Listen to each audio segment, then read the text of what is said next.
There is a narrative that has been told and retold and retold. And basically, that is one day humans become food. Whether that is being recycled into the human and animal food supply or alien food supply. It is a legitimate fear for people to not want to become food for anything. But we know that things like aquamation and water cremation exist. So we know that somewhere, someone's biological remains are contributing to the fertilizer on someone's lawn or crops, commercial crops. The Twilight Zone episode, To Serve Man, was a rendering of alien beings coming to Earth to help us. And they stop war, famine, hunger, increase food production. They did all this to make the human population healthy. That way, they could ship people to their planet and eat them.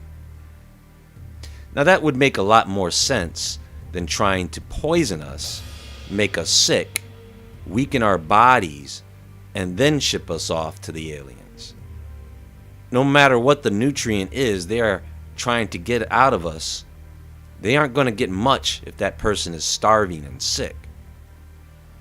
Now, those of you who have followed David Wilcock's work and others like him, you understand that the alien world is a very fanciful world, a very hidden, a very secret world.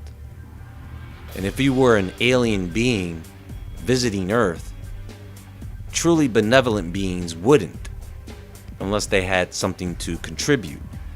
The benevolent ones are the ones who would come as the Canaanites did, in the form of a lie.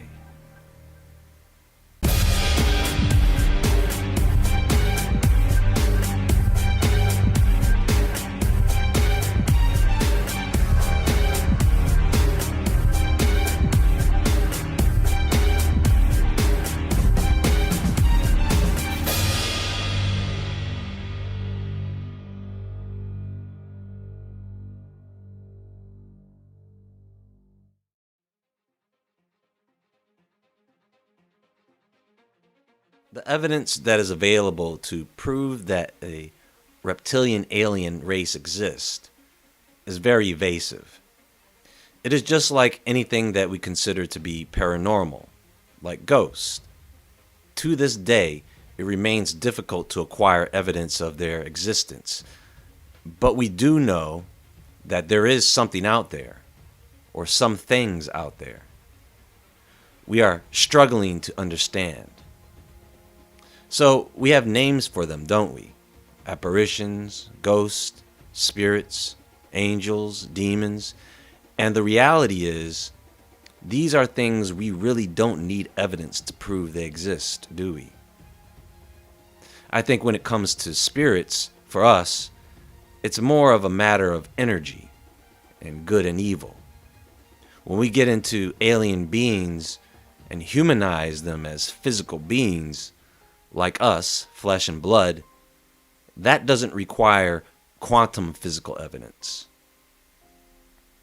Now, whether reptilian aliens exist or not, there does remain a draconian agenda.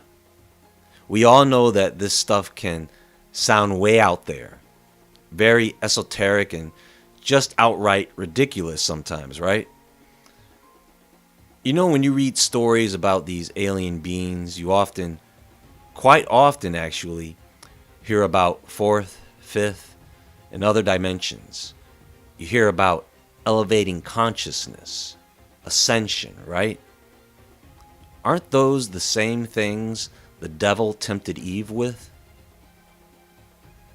Aren't they? Did he not tell her that God was oppressing her and she would only reach her full potential and ascend and become like God if she ate from the tree of knowledge, when it wasn't so much the fruit of the tree, but the act of defying God, which was the awakening?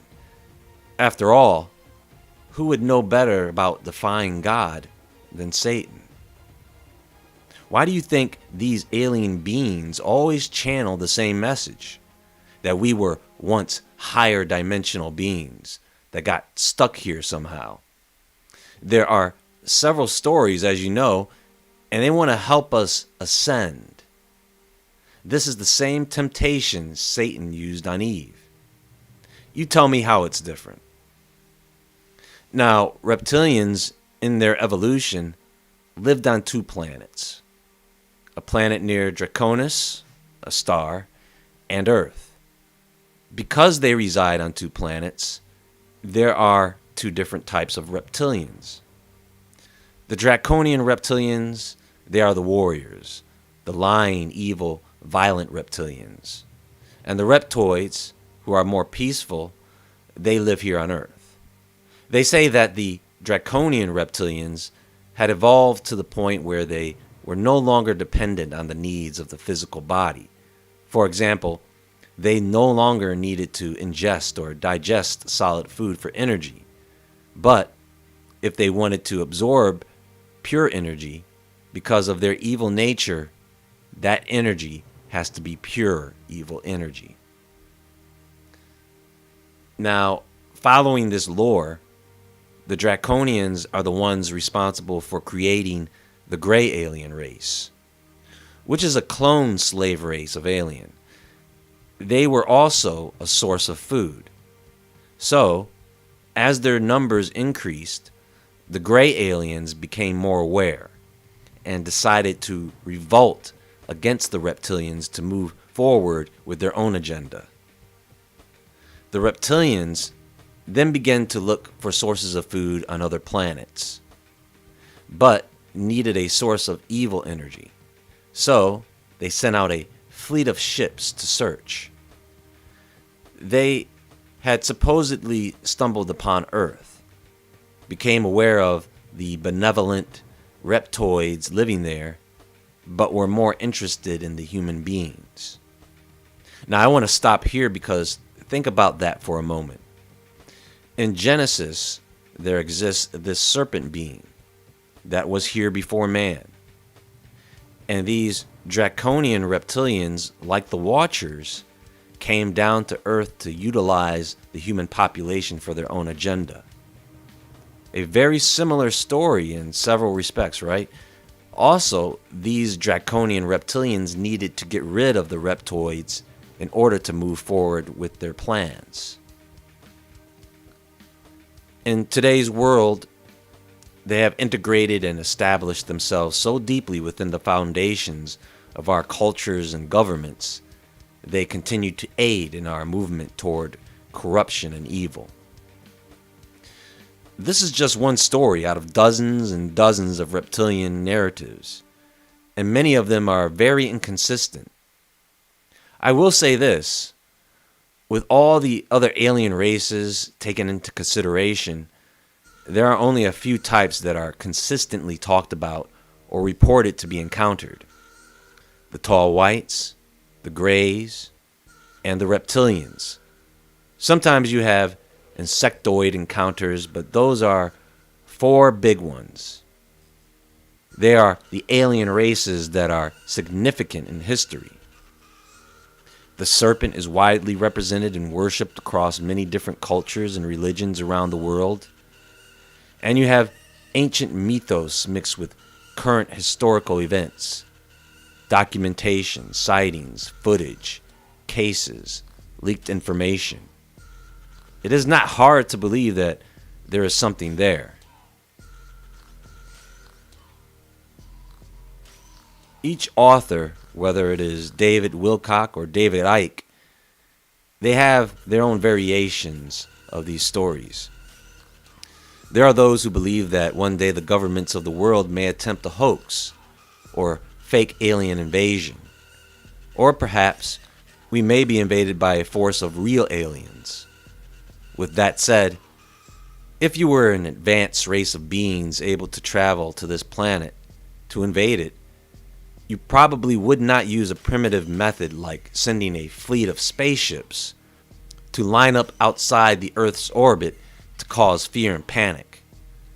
No, you would over time, while keeping your distance, cause confusion and distress. You would cause the humans to fight among themselves, while only making hints as to your presence. So by the time the humans realize that you are already there, you are in the final stages of the invasion. So you could sit back and watch the US and Russia go back and forth. Who owns what piece of land? Who has nuclear weapons? Who's dismantling them? Who's putting them together? What's Afghanistan doing? And Iran? Who is invading who? Then you have people saying they've seen UFOs. Others saying they don't exist. You would only keep in contact with entities that would protect you, like certain government agencies. And you would do this to all governments to hold your secrets in exchange for some technology or resources. You could extort humans for their resources, you see? You see, one of the tricks that these entities like to play on us is that they are always trying to convince people that this is not our home, that we don't belong here. And so you end up with all these people who want to believe this. Star seeds, right? The agenda is to destroy and remove us from the planet and eat us while doing so. You may have heard David Wilcock mention meat wagons. Basically, people are loaded into buses and driven directly into underground bases. And that's the last you hear from them. In certain locations around the world, school buses have gone missing. Now, if these draconian reptilians need to poison our bodies with negative energy before they can consume us, then yes, everything that is going on right now with this experiment makes sense if you want to go down that route. It can explain why we keep hearing about fake meat, why we keep hearing about hybridization and chimeras and transhumanism. These things are all up and floating in the air right now, and we breathe it all in to become what? Someone's dinner on their experimental plate, or we just end up injured or worse. This was just a thought I wanted to share with you guys for today, to go along with some other topics of discussion, as well as a few topics I have discussed in the past. There is more to come, so please stay tuned. Be sure to visit woodwardentertainment.com and the Woodward Entertainment Store. You can follow me on Instagram at jwoodward. I feel like we are closing in on a crazy truth here very soon, folks. But until next time, as always, stay awake, stay aware, stay safe, and I'll talk to you all soon.